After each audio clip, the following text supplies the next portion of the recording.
Hey, welcome everyone.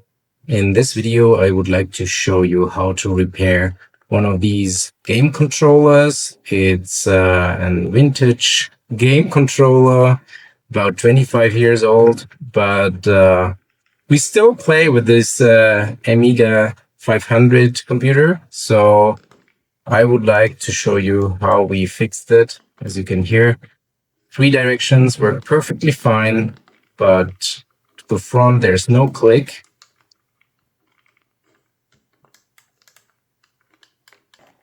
So there's no contact.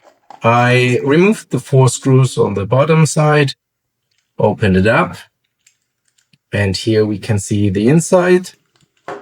You perfectly see the 4 switches and also the misalignment of one of those.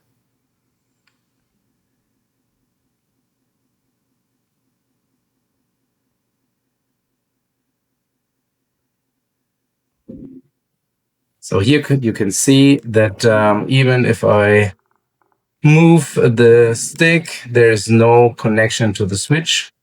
What I did, I just unscrewed this attachment screw on the right side, turned it back into the right position, like you can see here, and fixed it again.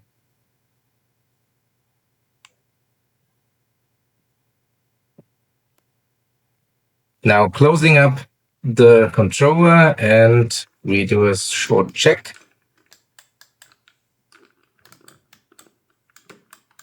Yes, so also in the forward direction, it now clicks fine. Problem solved.